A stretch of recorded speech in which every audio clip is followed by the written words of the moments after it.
Hot seat पर cool हवा की तस्वीर भी उत्तर प्रदेश की दिखा देते हैं, क्योंकि 2014-2019 दोनों में ऐसे लम्हे आए। देखिए, ये सबसे हॉट सीट पूरे देश की कही जा रही थी। स्मृति ईरानी जहां से लड़ रही, अमेठी, वहां पर स्मृति ईरानी पीछे चल रही है। हॉट सीट की कूल हवा कहती है कि किशोरी लाल शर्मा कांग्रेस के आगे चल रहे हैं और लगातार ये बढ़त बनी हुई है किशोरी लाल शर्मा की। और हम उत्तर प्रदेश की एक और सीट आपको दिखा देते हैं जिसे हॉट सीट कहा गया, यानी कि राहुल गांधी आखिरी लम्हे में उन्होंने तय किया कि रायबरेली से ही चुनाव लड़ेंगे, आगे चल रहे हैं वहां से, और दिनेश प्रताप सिंह बीजेपी के पीछे चल रहे हैं। हॉट सीट की कूल हवा के संदेश ये है। कुमार अभिषेक के पास चले, उससे पहले संगीत जी जल्दी से ये बताइए कि 14-19 दोनों में यह थ्योरी आई कि अगर बीजेपी को 272 से नीचे आए तो मोदी के चेहरे पे एक मत नहीं बनेंगे सब। इस बार तो वाकई 272 से नीचे होते हुए क्या ऐसी आशंका लग रही है आपको? देखिए, ये भी एक बड़ा कॉन्स्पिरेसी थियरी है कि लोग 272 से नीचे आएगा तो भारतीय जनता पार्टी में किसी और को कहा जाता है। मैं खुल करके बोल सकता हूं कि भाई किसी न किसी और को प्रमोट करने की कोशिश की जाएगी, संगठन ये कर रहे हैं, लेकिन ऐसा होने वाला नहीं है। प्रधानमंत्री नरेंद्र मोदी ही बनेंगे और उससे बहुत बड़ा कारण है, मैं वो कह सकता हूं। आप उनसे कोई बेहतर व्यक्ति आप मुझे बता दीजिए भारतीय जनता पार्टी में, मैं तो नहीं मानता हूं। आप अमित शाह से बेहतर व्यक्ति बता दीजिए कि जिन्होंने काम किया होम मिनिस्टर के तौर पे, मुझे तो नहीं लगता है। हाँ, यदि किसी को मान लेते हैं कि उससे बेहतर काम करता हुआ दिख रहा होता, उनसे ज्यादा मेहनत करने वाला मुझे कोई एक व्यक्ति यदि आज के दिन में भी भारतीय जनता पार्टी के अंदर कोई दिख रहा होता तो मैं जरूर कहता कि हाँ, उनको आप प्रमोट कर लीजिए। ये तो भारतीय जनता पार्टी के संगठन को सोचने की आज आवश्यकता पड़ रही है कि आखिर ऐसा क्या हुआ कि देश के नरेंद्र मोदी प्रधानमंत्री के इतना दौरा, इतना काम करने के बावजूद भी यदि संगठन में जाकर के वहां से वोट देने के लिए, वोट देने के लिए 1 सेकंड 10 सेकंड रुकिए, वोट देने के लिए तो प्रधानमंत्री ला करके किसी स्वयंसेवक को पकड़ा करके नहीं कर देंगे ना कि आप जाकर के वोट देने के आ जाए। ये काम तो हिंदू समाज को करना था, लेकिन ये हिंदू समाज के लिए सोचने का विषय है। तो कुछ फैसले क्या जो अलग गए उसमें जो अलग अलग चोरियां बता, लेकिन फैजाबाद में लल्लू सिंह पीछे चल रहे हैं, और फैजाबाद में अगर लल्लू सिंह पीछे चल रहे हैं तो ये भी एक बहुत बड़ा संदेश है जो आप लोगों को समझना पड़ेगा। लेकिन शाहनवाज जी, मैं आपके पास आऊं उससे पहले जल्दी से कुमार अभिषेक हमारे साथ लंबे वक्त से बड़े हुए हैं, क्या चर्चा हो रही है अभिषेक वहां पर? बहुत सारी बातें, सत्ता विरोधी लहर, जो हम भी ग्राफिक्स के जरिए जो पॉसिबिलिटीज है, लेकिन ये भी सच है कि अखिलेश यादव राहुल गांधी की जोड़ी ऐसा प्रतीत होता है कि वहां पर चल पड़ी। दूसरी तरफ बीजेपी के खिलाफ क्या क्या बड़ी बातें गई हैं अभिषेक? देखिए अंजना, निश्चित तौर पर पीडीए का कार्ड अखिलेश यादव का चला है। हम उसे बेशक पीडीए शब्द दें, लेकिन ओबीसी कंसोलिडेशन है और उसकी वजह है अखिलेश यादव का पीडीए पर बहुत ज्यादा भरोसा करना, यानी कि ओबीसी टिकटों को देना। दलितों का कंसोलिडेशन है, ओबीसी दलित का कंसोलिडेशन है, और साथ साथ मुझे यूथ अनरेस्ट, जो कि हम लोग लगातार फील्ड से कह रहे थे, यूथ अनरेस्ट, जितनी भी चीजें, जितने भी 4 मुद्दे आप देखते हैं, खास करके संविधान बदलना, आरक्षण खत्म करने की बात करना, या फिर नौकरियां नहीं होना, बेरोजगारी और पेपर लीक, ये 4 ऐसे मुद्दे हैं जिसने यूथ को विमुख किया मुझे लगता है कि उत्तर प्रदेश में वोटिंग से, और वो पूरा का पूरा इंडिया अलायंस के साथ गया। दूसरी बात जो मुझे समझ में आ रहा है, कांग्रेस पार्टी का सर्ज है। कांग्रेस पार्टी और सपा का एक साथ आना, इसने एक विकल्प दिया उत्तर प्रदेश में, जिस पर मुझे लगता है कि लोगों ने भरोसा किया है।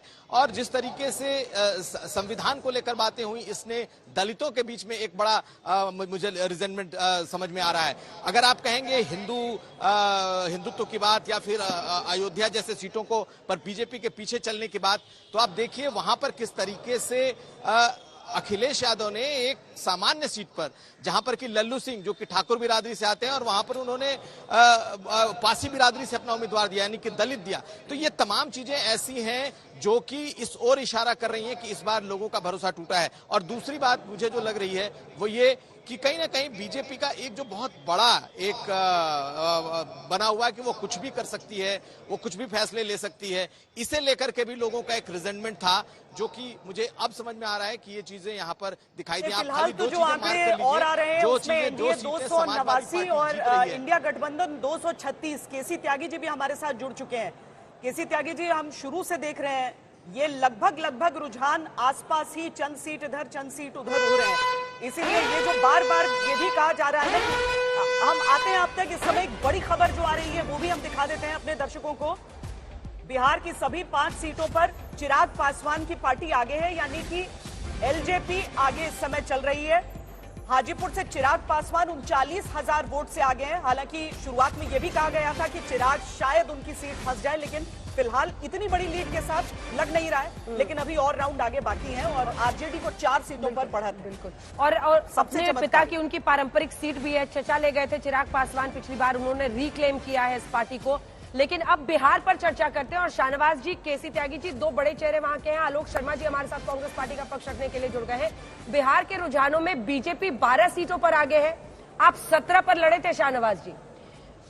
जेडीयू 16 सीटों पर लड़ी थी और वो एक बार दिखा दीजिए नंबर, 15 पर आगे है। चिराग पासवान 5 पर लड़े, 5 पर आगे है। अब ये नंबर्स तो कुछ कह रहा है। मुझे लगता है कि जो इधर से उधर करते हैं नीतीश बाबू, उनसे ज्यादा परेशानी बीजेपी को डाल रहे हैं कि आपको छोड़ के जाते हैं, वापस आते हैं, फिर गले लगा लेते हैं। त्यागी जी, थोड़ा आपकी अनुभवी आंखों से जरा ये जो रिजल्ट है उसको डिकोड कीजिए। और आरजेडी अच्छा कर रही है, कोई फोन वोन तो नहीं आ रहा इंडिया गठबंधन की तरफ से?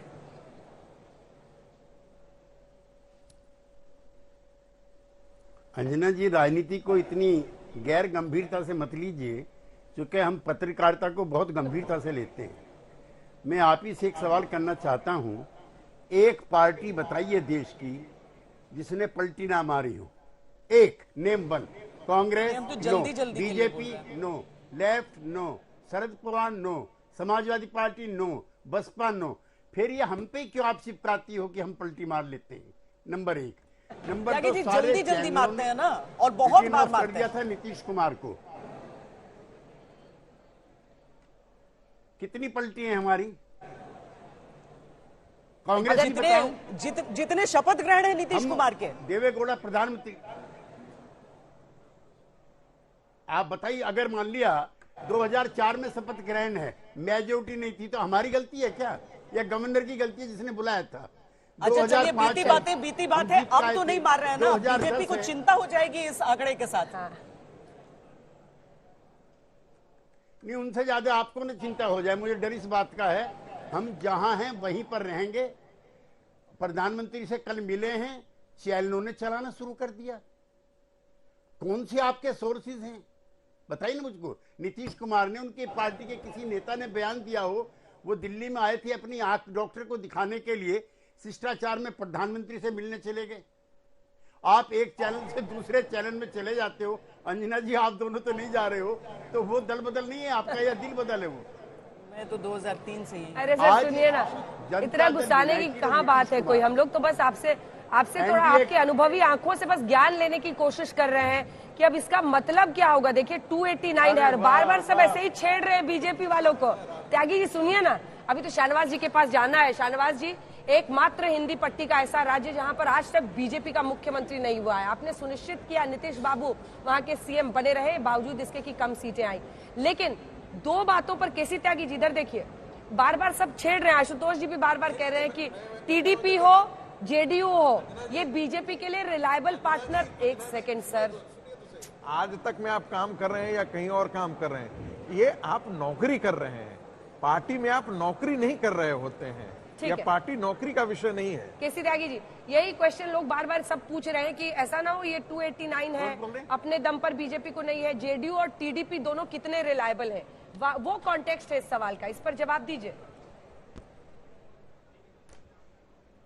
अंजना जी, ये कौन कह रहे हैं कि त्यागी जी को सुन नहीं पाया उनको? त्यागी जी का रिश्ता बीजेपी का एकदम ठीक रहेगा।